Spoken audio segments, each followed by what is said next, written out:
All right. Article in the Wall Street Journal says boomers are hooked on stocks and they can't let go. I know, being a boomer myself, I've seen the ups and downs. I like the ups. I hate the downs, but I still have confidence that the stock market, I should have some money there.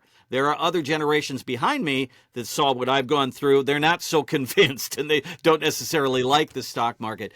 Greg, do you find that people come in, they've made their money in the stock market, they like the stock market, but you have to wean them off the stock market because they shouldn't be there as much in retirement? It's easier in years like 2022. I suppose, yeah. When they're feeling some pain. But yes, I mean, if you think about it, it's no different than people that to go to Las Vegas, right? Mm-hmm. They go and they play blackjack. Let me get that again. They go and play blackjack, and then all of a sudden, they win once and then they lose 8 times, mm-hmm. but they remember the wins. Mm-hmm. And, I think a lot of that with the stock market, they forget the pains of the 2000 and the 2008 and 9 and the 2000, obviously 22. And in fairness, obviously the stock market has done great over the last 30 years. It's been a great run. It really has. So mm-hmm. you can understand why the obviously baby boomers have a great, argument to say, why wouldn't I just keep riding this roller coaster? And the answer is simple. It's time. And if you hit a downturn at the wrong time in retirement, it could cost you a lot of things in retirement that you no longer can do or afford. And that's what we try to tell people. It's all about timing. And it's about thinking through when is the, next, when's the next loss? Mm-hmm. And if you don't get off the roller coaster at that time, that could be a big hit. And I think baby boomers, because they started the show, right? They were here in the 80s. They were some of the first folks dunking money into the 401ks, right? Yep. They were filling them up. So they saw the whole ride, firsthand.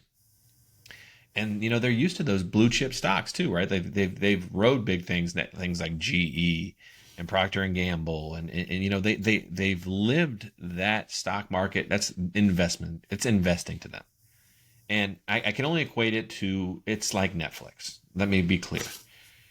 When my mom and dad came over, they're like, I'm not watching Netflix. I don't do any of those apps. I'm not going to do those apps on my TV. And my mom and dad aren't, I have young parents. So my parents are like, in their, my mom's, just turned 70. Oh, she's going to kill me for saying that. Sorry, Mom. She's very cool, by the way. Sorry, Mom. Sorry, Sandy. But when we first started off, I put Netflix on their, don't tell the Netflix folks either. I put my Netflix on their TV. Shh. Okay. Shh. All right. Now everybody knows. So what ends up happening is obviously over time, next thing I know, I hear little bits and pieces about how mom and dad are now, even though it's about 10 years past the Netflix boom, mm-hmm. they're now in Netflix. They're watching shows. They're talking about, docuseries. They're into it. And that's because it's new. And what the problem is fixed index annuities and some of the other investment options are new. And we know that baby boomers are slow to move. Remember, Facebook was ridiculously stupid. Now, Facebook's dominated by baby boomers, mm-hmm. right? Why would you be on here looking at pictures of stuff? That's ridiculous. Now, every mom, you can't even go to dinner. You got to tell your parents to put their phones down because they're on taking Facebook, pictures right? of their food. Yeah. Yeah. My dad's asking about, did you know such and such is moving? I'm like, no. How do you know, Dad? He's like, oh, Facebook. It's like, yeah, I don't know. I'm not on any social media. So these are the things that I think just take a minute. And I think because the stock market was the only thing on the menu for 20 plus years, mm-hmm. now that there's things like fixed index annuities and fixed annuities and all these new insurance products that are coming out there that are a great alternative to grow, not to mention index funds and ETFs that are also very, very new. Those, they're very different than the blue chip, big corporate stocks, and they're different than the mutual funds that they've been sold over the course of their lifetime. And those things take a minute to settle in. And I do think over time, they'll just run out of patience where they'll say, you know what? I'm overpaying for these mutual funds. I'm tired of this roller coaster ride. And now there are better options for my risk tolerance. And I can still get some upside. And, that's why a lot of times I call the fixed index annuity a lot of times the perfect weapon for retirees. It's a chapter of our book, And Fire Your Financial Advisor, where I said, you know what? You can get some caps. Like right now you're seeing, fixed rates around 4 or 5% if you want. You can just pick the fixed, or you can ride the caps, which is, hey, if the stock market goes up 13%, you get the 13%. But no matter what, in all of these annuities, your principal is 100% protected. And I think that's something that most people don't realize. When we were driving back from Park City, one of my obviously best friends, as a 60-year-old gentleman. And we were driving. He's like, "Gosh, Greg," he's like, "What do you think about annuities? I think I hate them."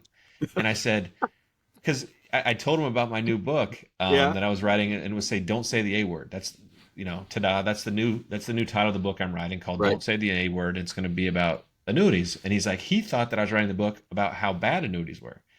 And the book is actually about how the annuities have been a very maligned word, lied about, people have mischaracterized. And I said, well, I was like, do you know what annuity is? And he was like, not really.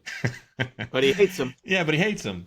And when we dug in, and he's like, why doesn't everybody want those? And I go, that's kind of my point. That's kind of my point, that when you can take all the risk out and limit some of the return, most people are going to be like, that sounds way better. That sounds like a much easier life. Going back to one of those original stories we talked about, which said, hey, you know what? Money should be a tool, in your retirement. It should be part of the plan, but it shouldn't be your retirement. The entire thing that consumes everything that you do and everything you think about. And when we talk about annuities now, and they've changed so much that they're no longer these income streams anymore. They're just basically a fancier version of a conservative accumulation tool. They're like a tax-deferred CD in a lot of ways. And I think that's how people need to start thinking about them, is this is the alternative to bonds. This is the alternative to CDs. They have better tax treatment. They're tax deferred. People don't even know what that means or understands how that works. It's huge savings. And they have a lot of cool things that happen, but they can't even get, into the spotlight at all because of all of the jargon that the $1 trillion mutual fund industry keeps lying about them. And, Susie Orman's lying about them or miscategorizing them of what they are and what they're not.